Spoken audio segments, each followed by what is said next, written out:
Ladies and gentlemen, my name is Thomas Berghoff, working for NADA Germany, and as a member of this project from the very beginning, I am in the lucky position and grateful that I can introduce our first item on the agenda today. For me personally, this is one of the main reasons to be here, I think, as we are talking about raising the athlete's voice. Athletes do have special knowledge. Special knowledge that we, for example, as a NADO, do not really have. And I think this special knowledge is really, really valuable. Valuable for our work, for anti-doping work, and valuable for clean sport, actually. So please hear from directly 5 international athletes their opinion and their view on clean sport. Please do enjoy this kind of rare situation that we will have right here to get these insights and these opinions from athletes and on athletes. So that is it just for me, for my part. Mr. Etienne Duval will guide you through. So I think we are ready to start. Etienne, the stage is yours. Everybody have fun.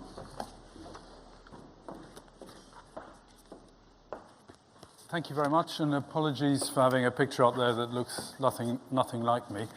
We've got 5 distinguished panelists, and as they do, I will say a few words about them for those who don't already know them. I'll call Jacco first.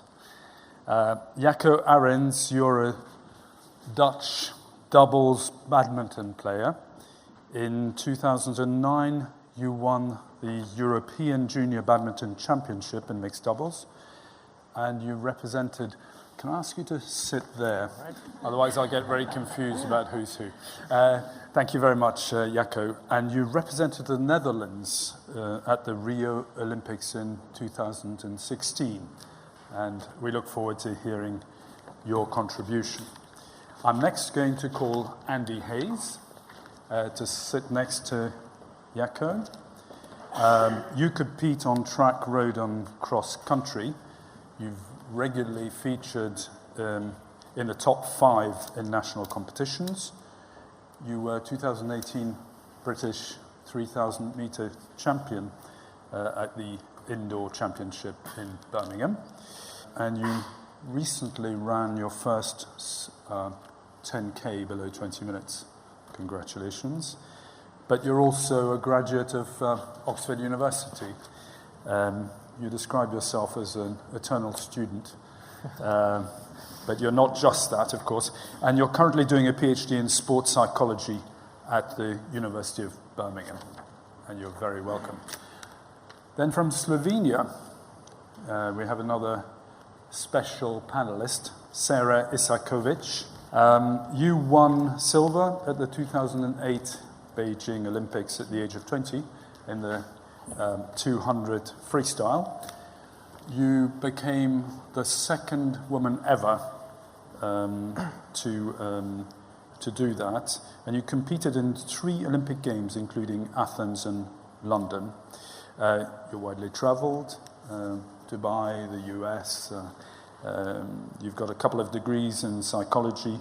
You've now returned to Slovenia, where you were born, and you help performers prepare mentally and physically for the best performance in their field. So we very much look forward to hearing what you have to say on the topic. Patrick O'Leary, may I call you Pat? You were the first para-canoeist to represent Ireland at the Rio Paralympic Games in 2016. You've qualified for the Tokyo Games. Congratulations.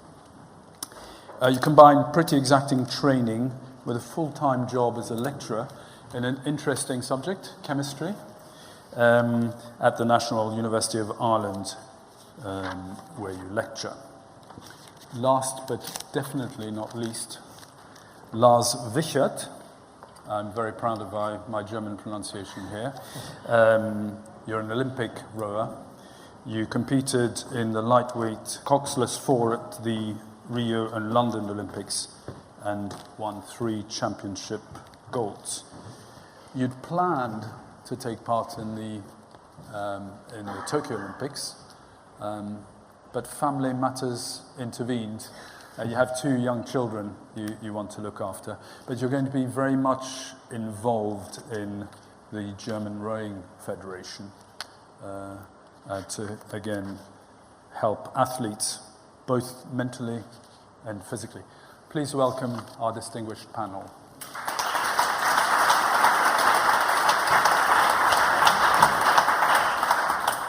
I'd like to, and feel free to jump in at any time, and that includes you, of course. You've got Slido, you know how it works. So if you want to ask a question at any time, feel free to do so, and we will put that question to the panel. I'm going to start with a really easy one. There is a grey zone in anti-doping. Is it the same for everyone? Do you all see it the same way? Do you have the same attitude to this grey zone? Because it's not a black and white matter, is it? Who would like to give their definition first of that grey zone? Yeah, I can start. We spoke about it yesterday a little bit, and I think I was a bit more practical than my fellow athletes.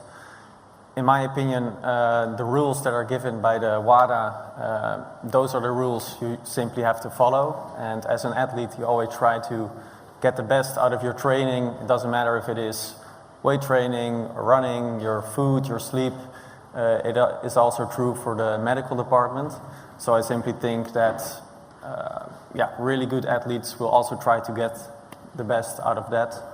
And if it means you have to use your asthma inhaler 50 times before the race, if it's allowed, then you can do it, in my eyes. So you all agree, of course? No. Patrick, do you want to? Well, I don't disagree. I suppose you take a couple of things. I think the role of WADA and the anti-doping agencies is to narrow the grey zone as much as we can, okay?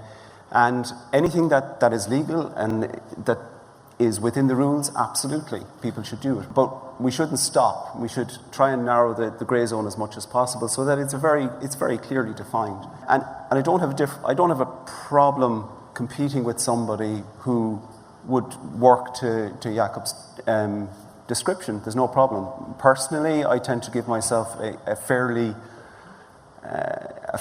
wide safety zone between me and the grey zone, because that's my personally I would be quite conservative in that regard. But I think from the point of view of the anti-doping agencies, the aim should be to keep looking at it and to narrow the grey zone as much as possible, so that everybody knows exactly where the rules are and exactly where that cutoff is. And it's a difficult thing. And you can always have an argument one side or the other, but if it's written down that this is where it is, and I think Sarah had a good analogy yesterday about traffic lights, you know, so you know. Tell us, Sarah? Yeah. About traffic lights. we were mentioning, we were talking about just the general subject of how we cross lines every single day in all sorts of behaviors. Every single day we do things that are maybe not necessarily right, and we lie in little ways. Or I said we also call our parents, and maybe sometimes we tell them, oh, like everything's great, I'm good, you know, so our parents wouldn't worry. Or the traffic light was, you know, you drive through the limit of the yellow to red, and then you're thinking, you know, I'm still a good person. Nothing was really wrong with that. So we do these things every single day. In school, I'm pretty sure, did anybody in this room ever cheat? I mean, I really never cheated, but I helped my friends cheat. And I still believe I'm a really good person. And those lines between, you know, black, white, gray are very slim, just because it's in our human nature to do things which are not always right. But for me, for example, when it comes to using substances, there is that margin between these are truly prohibited substances, and if these are found in my system, I clearly should be banned. What is the gray zone? Is Is it just vitamins? Is it protein shakes? Is it massages, cryotherapy? I still don't really know what the gray zone is. I think Andy is bursting Yeah. to say something Andy, there. yeah. I think from our discussions yesterday and in the focus groups that we've done as athlete researchers, I think one of the things that has come out of them is the grey zone is very complicated in that there are different opinions and as you mentioned, there's what do you classify in that grey zone, because there's individuals will find different ways of rationalising their use of certain things. So be it, say, an altitude 10 maybe frowned upon by certain nations or certain athletes, but other athletes are more than happy and wouldn't even question their use. Is it banned in some countries, is it? To be on that. Sorry. But it's frowned upon. It's frowned. Some people might say, well, why surely you should go out altitude training instead or not be sort of facilitating yourself at home. But I think the grey zone is a very individual thing. Certain people have a very black and white line and say it's the WADA rule set at certain limits. I won't go anywhere near that, or I'll go certain steps towards that. And people find ways of rationalising that, and it is a very individual thing, and it stems from people's morals and their own values as how they see performance enhancement. Because essentially everything that we do as athletes is performance enhancing.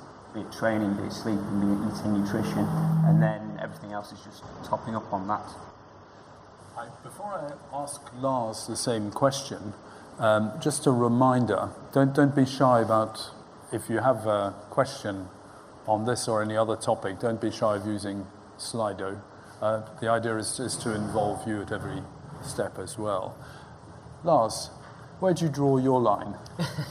I have nearly the same line like Jaco, but in my opinion, there's also the gray zone. So if it's allowed to do needle policy out of the competition, it is something I don't want to do, because put something into my wings, even it is allowed, it's something I can't handle with my own thoughts. So I think I have a gray, so I think I like Jaco, but I have a very big gray zone to be sure that I don't come into the or don't cross the border. So you have a safety margin. Yeah. So for me, I have a safety margin, and it's yeah. That's right. Interestingly, two questions have come up on Slido. I don't know if you can see them on the screen. I'll combine the two. Start. Yeah. I can see them here as well. Luckily, so the first. I'll start with the second one, which is what role do athlete support personnel play in helping you define that grey zone? That's the first question. And the second question is a totally uncontroversial one, as I understand it, is where does misuse of the TUE system fit within the grey zone? Or maybe it's not uncontroversial. I think the athlete support system, coaches, parents, physios, S&C, that's a bigger theme than just the grey zone. I think something that we might all agree on is that very rarely, if at all, doping is done in isolation. I know we have strict liability and 100% me in the UK, but it's very much facilitated by people's environment and their support structure. And I think everyone shared the same opinions yesterday. The difficulty is how do you deal with that? I'm going to stop you for a second, just in case not everybody heard you at the back there. Could you just make that point again? Yeah, sure. So essentially, doping is not done in isolation, or that's sort of the general consensus we felt we came to. It was a result of people's culture, their upbringing, their support system as well, being coaches, parents, S&C, physios.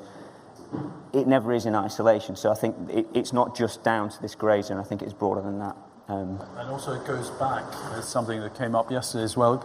It kind of is rooted in the value system you were brought up with right from the start. Is that so? Yeah. I think even if somebody does take a doping substance or a banned substance, in isolation, okay? And I agree with that doesn't really happen. But even if you have somebody who takes something in isolation, it isn't, because why are they taking it? They're taking it because they're under pressure from their support structures. The support structures might not be facilitating it, they might not be providing it, but they might be providing the pressure that results in the person going, okay, well, if we don't produce a medal, we don't get the funding. If we don't get the funding, then X, Y, Z. I'd like to return to that point a little bit later in the conversation. I suppose it goes back then to, I have a very strong feeling that sport is the first place, outside your parents, sport is the first place you encounter ethics. It goes back, the fundamentals of sport, the fundamentals of agreeing a rule system and following a rule system are established on soccer pitches, rugby pitches, where I come from Gaelic games. And the coaches are the first people outside of your parents to teach you about ethics. And if that gets messed up early on, saying it's okay to give a guy an elbow in the back, it's okay to kick a guy in the shins. I get very disturbed when I hear commentators saying, geez, he did well, he got that past the ref. That means someone's being cheated. So in other words, the defining your own grey zone, one of the reasons it's different perhaps is because we were all brought up in slightly different ways, and also it's dependent on the support system you have around you, and that works both ways, both in the negative and the positive way. Is that your understanding? I mean, Sarah? Yeah. Well, for me, it's just really interesting because I never actually thought about the gray zone. Like for me, it was in a conversation with my coach. It was like, "Can I take these nose drops?" And he was like, "No." And I was like, "Okay." So there was no. It was. This was only with regards to medicine if I was sick or something. I knew that the supplements I'm taking, the vitamins, the omega-3, the BCA, whatever it was to just help the body replenish, I knew that was okay. But when it comes to taking anything else, if it was a no, it's a no. So I'm not, that's my experience. Teams have the same attitude to TUEs, for instance, or are there some which are more lenient than others? So, Andy, you're... Oh, I don't know whether I want to touch that. Team sports, perhaps. Yeah, I think different support structures, different teams may take different views on how they use the TUE system. Obviously, it hits the media quite a lot. I don't want to point any fingers at other sports because might not be appropriate, but I think we're all aware that certain sports, certain teams sort of have reputations for maybe exploiting the TUE system and maybe using it beyond what it's meant to be used for.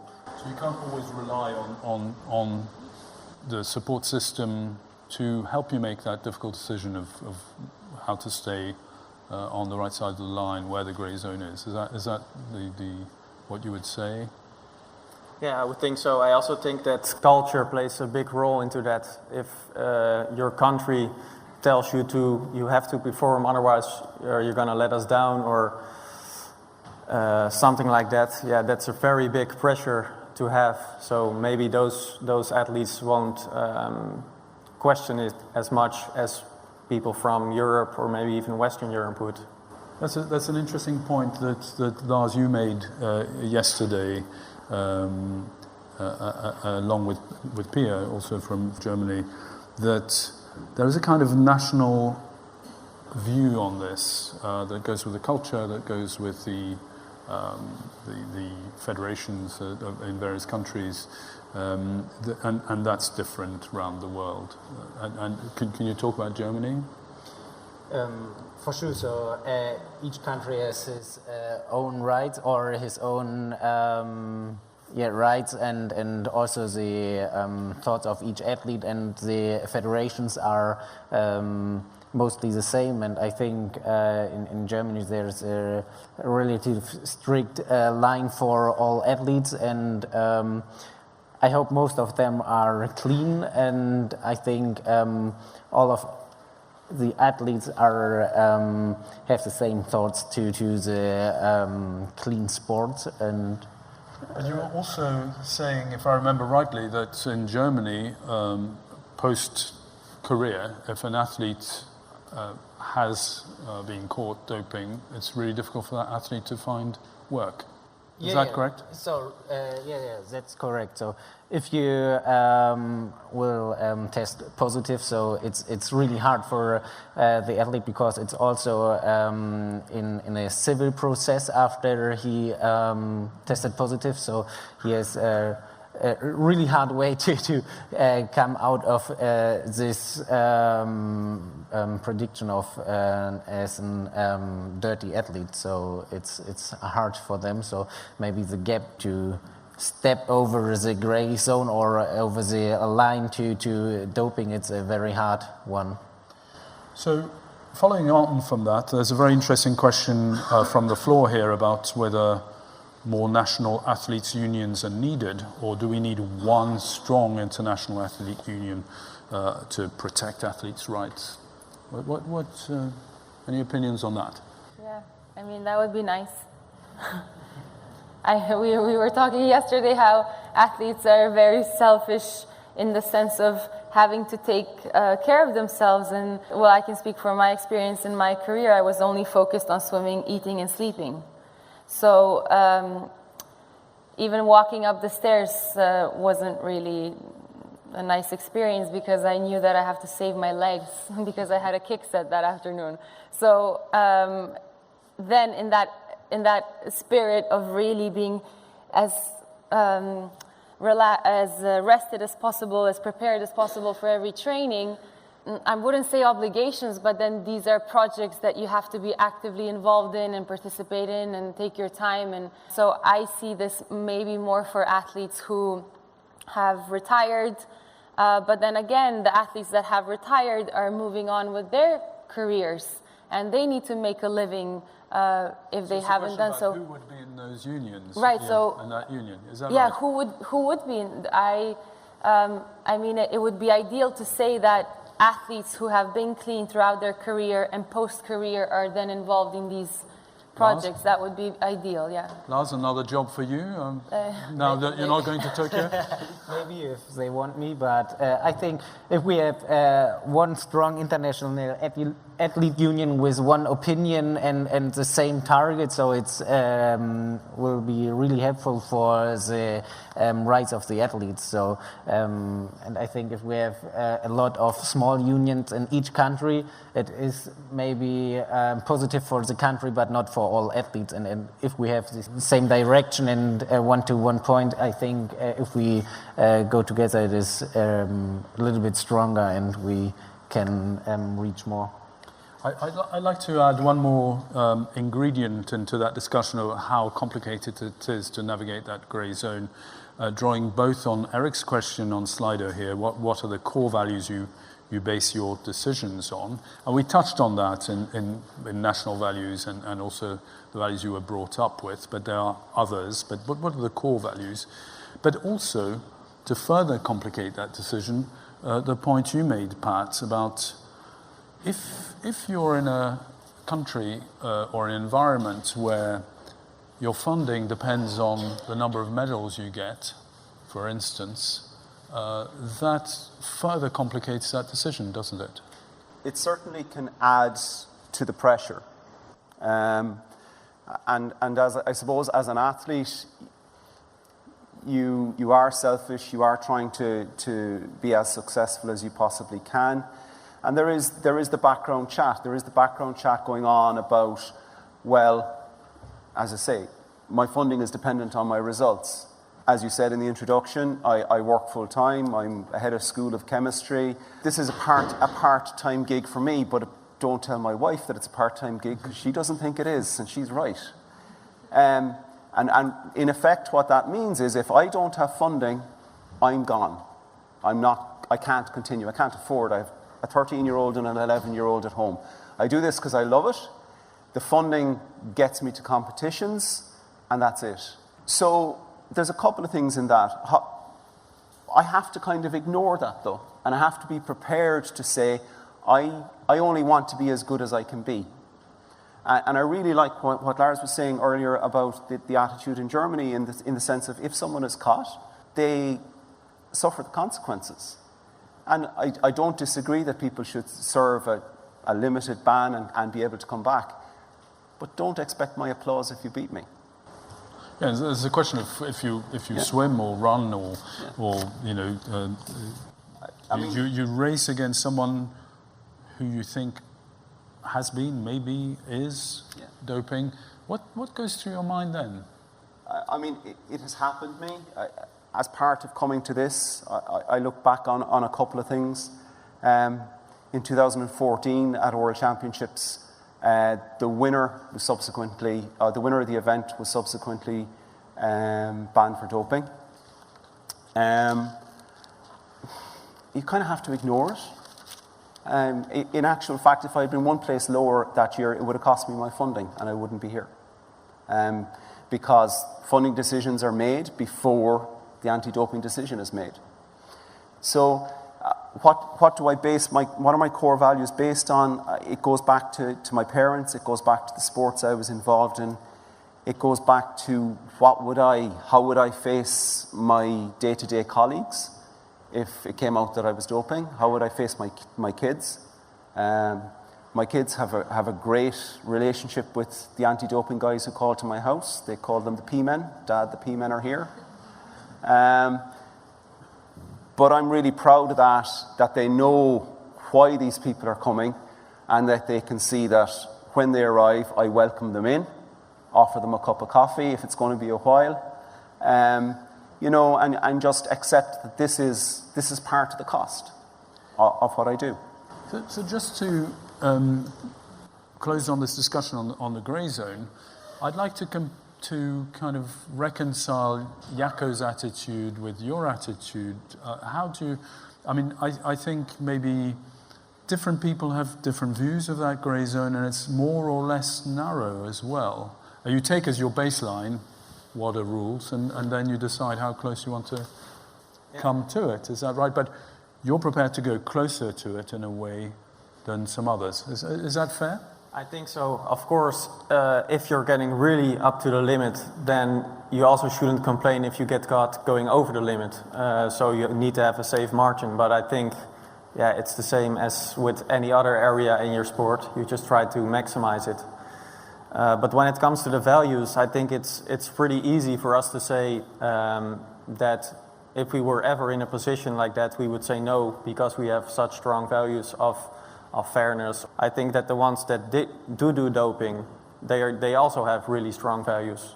And maybe if they come up in the juniors and transferring to the seniors, they feel that the other ones are going so fast, they're much better.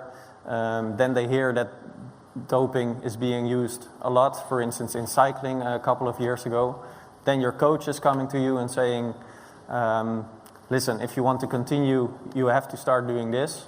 And then, to be honest, I don't know what I would have done, because it is my biggest passion, and at that point it would have been fair for me to say, okay, all the other guys are doing it, so I will start doing it as well. Can you imagine a situation where you would get to that point? Yeah, like I said, I would not know what I would do. I would like to think that I would say no, but I really don't know.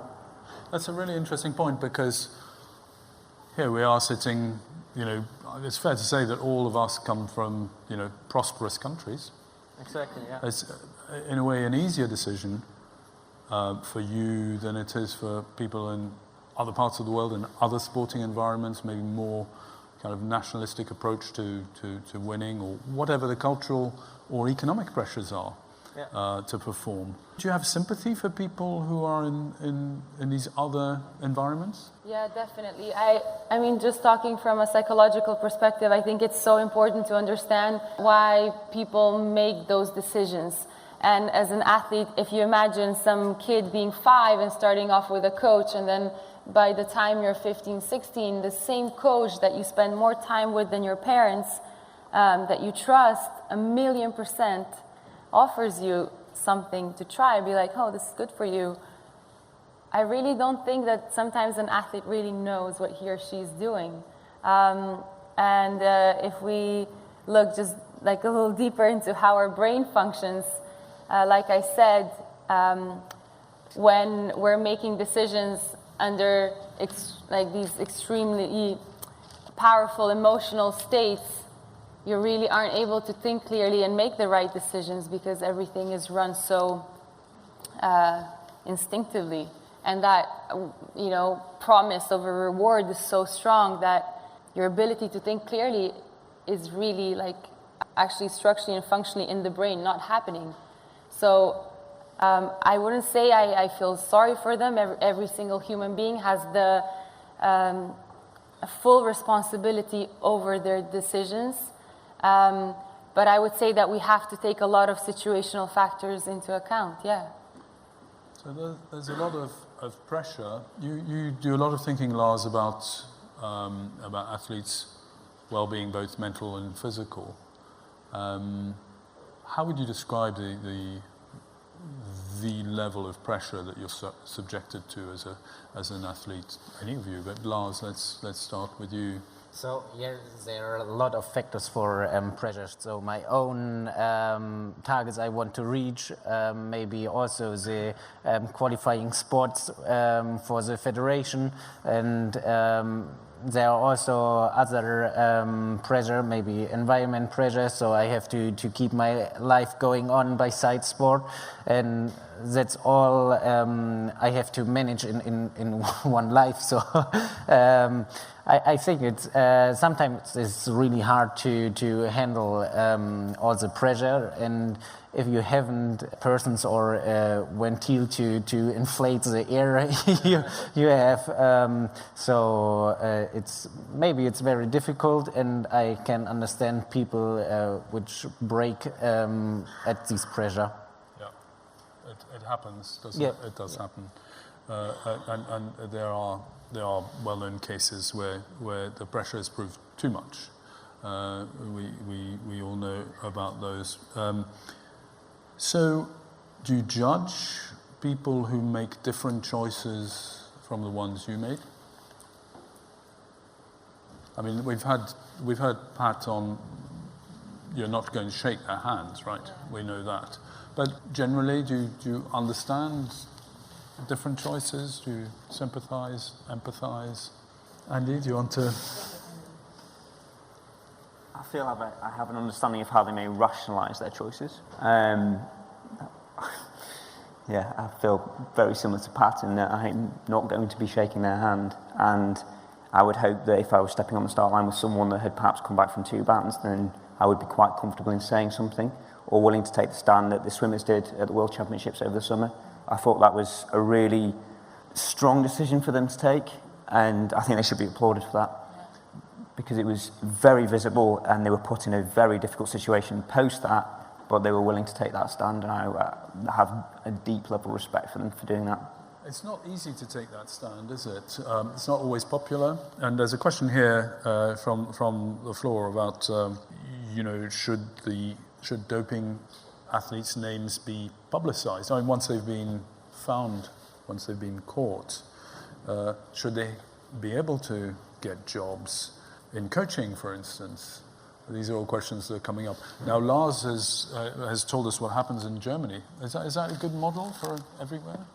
I think if athletes get banned, so the life for sport is over, because I think if he lies once, maybe do it twice, and if he is a coach for national athletes, I don't know how the values for him are as a coach if he dopes as a sportsman. So for me, if he gets tested positive, he bans from the sport totally. But for his life by side, maybe it is better when he gets a step in his right life. So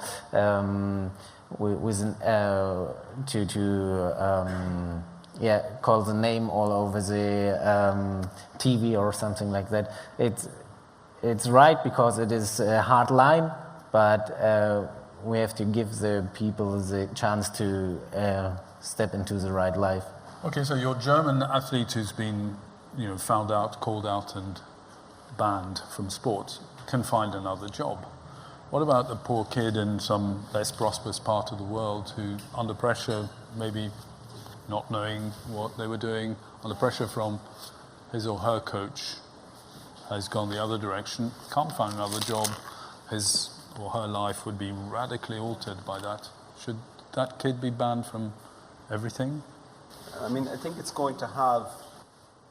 has to have an effect on someone's sporting life. I mean, that's what strict liability means, that we are liable for what is in our system, and that's it. And there are ways of mitigating it, and where I might not necessarily agree with all of them. I think WADA has a set of rules, and apply the rules. And if we're not happy with the rules, adjust them. If something happens and there's a legal challenge or something in the grey zone, and people within the anti-doping agency say, actually, that's not how we want it to work, then change it. And celebrate the fact that there are rules there, and we're better off than we were. And yes, there are still things happening that we might not be happy with, but narrow it. Say, okay, this case happened. Is that the way we want it to work? Or was that someone getting through a loophole? If it's someone getting through a loophole, then narrow it. I think the rules need to be more reactive, and if they are, they will narrow it. And that's how laws work. People get away through loopholes, and gradually they get tightened. And that's how things will improve. In terms of, should we be publishing the names of anti-dopers? Yes, absolutely. But not only that, we should be publishing the names of non-anti-dopers. I strongly would like to have a publicly accessible list of every test I've taken with the result. Now, there are... Not just for your children. No. My children know, because my children are there. They have to go and do their homework somewhere else. No, I would like, so that my competitors can see Pat has been tested this number of times this year, this number of times urine, this number of times blood, they've all come back clean. And I know that people have, data protection issues with that, and they may be insurmountable, and that's fine. But I would like that to be a system. And there is a cost to be paid for being a professional athlete. And the cost is, someone calls to your door and they want to take your bodily fluids, you give them to them. Somebody tests those, the results, I think, should be publicly accessible. It's only my personal opinion. We'll hold that thought for a second. I noticed on slide some questions that I intend to ask maybe a little bit later in the discussion. Talking of which, I'm going to, I reckon we're about halfway through that panel, but I'll look out for signs of how long we can carry on with this fascinating discussion, and I'm sure someone will wave at me when it's time to wrap up, which is not yet. Andy? I think there's a great case that can highlight what Pat's just said that happened this week. Christian Coleman. I think as an athlete, or as athletes, we look at that case and go, what are you doing? Tighten those rules up as quickly as possible. I think it's WADA's responsibility to go, right, there's a loophole here that obviously a very well-paid lawyer has found. We need to make sure that loophole isn't exploited again. And I think, going back to a point that was earlier made in terms of the Athlete Commission, I'm a little bit biased because I have the privilege of sitting on a UCAD Athlete Commission, but I think they're brilliant. And I think something such as today and the past yesterday and the focus groups we've done, where we've sort of collated and listened to the athlete voice, has been completely invaluable. It's really good that this work is being done. And I think having strong athlete commissions throughout the world, being able to exchange ideas, and I think that's key. Being able to facilitate those exchanges of ideas is key. Because I feel like yesterday was fantastic to get 5 different NARDO athletes around the same table talking about their experiences, sharing their experiences. And a lot of the time, I know, again, we're looking at this from a Western lens, a lot of those experiences are the same. Yes, we have a few different conflicts in terms of how we see the grey zone and things like that, but a lot of the same issues are arising. And I think it would be great if more of this could take place. But yeah, back to the point in terms of WADA needs to respond quickly, and there needs to be a way in which they can close those sort of loopholes. So there's definitely a mood here on this panel to tighten the rules. Yeah, I mean, in swimming, if anybody's following, there's swimmers who have been tested positive or, even destroy their samples that keep coming back. And then they keep winning medals. So I think as clean athletes, we're just so disappointed. How is this even possible? So then, right, so that's why we're doing this, because I'm lucky I never competed against someone that was, kept coming back, but I can't even imagine what that feeling is like. So you feel the personal best you're pushing for, I mean, we talked about a personal best you achieved recently, Andy, for instance, and you've all been in that position. You feel that the high target you're setting yourselves is kind of out of proportion with what can be achieved by cheating athletes, and how do you feel about that when you're competing in the same field? What goes through your mind as you're competing in those circumstances, if for those it's happened to? Sorry. So I'll ask. Go. You've just said that it hasn't happened to you, luckily. It has happened to you. No, it hasn't. Right. So, Lars, has it happened to you? Yeah. It's Olympic qualification. I got 2016. I was beaten by the Russian guys, and I'm luckily qualified for or I luckily get a spot for the Olympic qualification, because the first two boats are qualified for the Olympics. But afterwards, with the McLaren process, the Russian guys were banned. And when I stand on the podium, I thought, okay, I hope they are clean, and all other things I have to keep out of my mind. And you gave them the benefit of the doubt. I gave them a handshake and congratulations them, and afterwards it was kind of robbery. So there are feelings you can't get back, because you are the second guy over the line, and maybe the feeling would be another one if I finished first. And I'm sure with Sarah, so if anyone is tested positive, in my opinion, he banned for his whole life, because if he comes back and maybe he says he's clean and everything like that, and then he is faster than before with doping, so I don't know how to manage it. So it's a really kind of mixed feeling if you're beaten by some you can't trust. And of course, we heard earlier about a silver medal being traded up for gold for the right reasons, but it's after the event, it's not the same, is it? Anyone want to talk about a similar experience to Lars?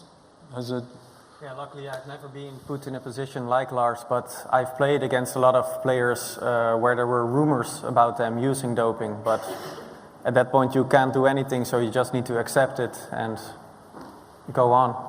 Is whistleblowing feasible, a good idea, practical?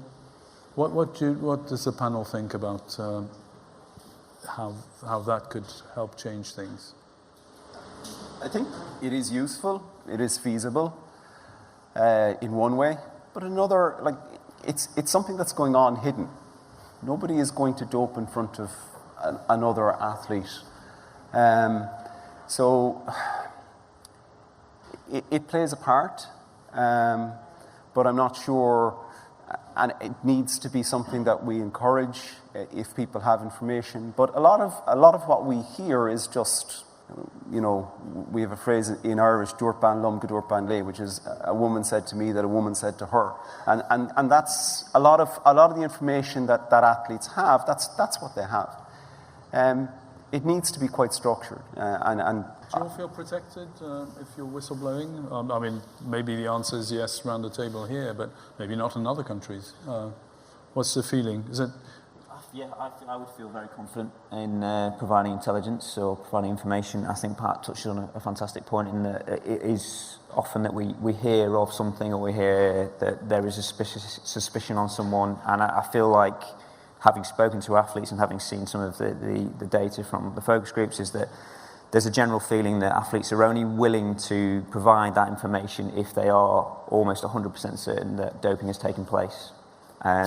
And that's really difficult, because then the rest of the time they may have information that is incredibly valuable to an ongoing investigation, but they're not willing to provide that because they're not 100% certain, especially if it's a rival or a peer.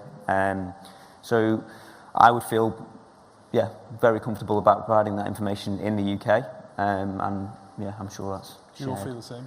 You feel safe whistleblowing? All right. We are approaching the finishing line here, so there are a couple of important questions I'd like to ask. Do you think it should be criminalized in all countries, doping?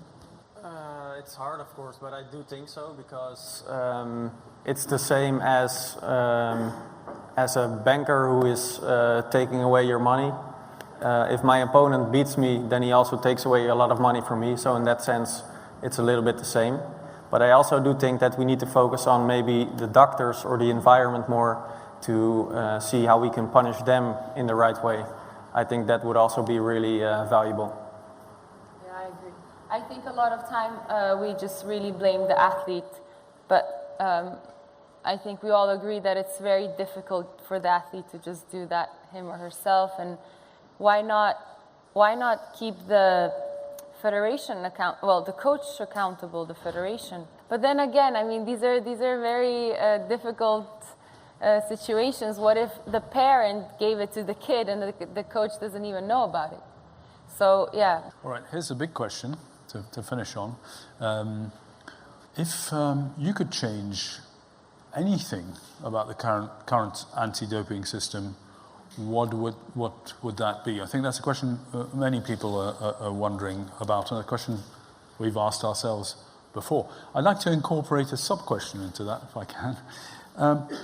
Do you feel the emphasis on anti-doping misses maybe something in terms of support for the athletes?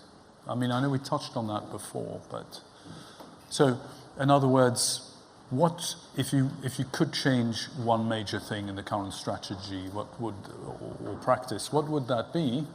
And would it be slanted more towards supporting the athlete rather than catching the cheats? Supporting clean athletes, I mean. For me, it would be as a way about submit. So GPS tracking is a kind of good thing, I think, because each athlete had a mobile phone or a GPS, something like that. And if the NADA can check, or the WADA can check where I am, without I have put all my data into the whole system, it is a kind of easier way for me and also for the anti-doping agency. But it's a kind of difficult thing with the data protection, but I think it would be... Particularly in Europe.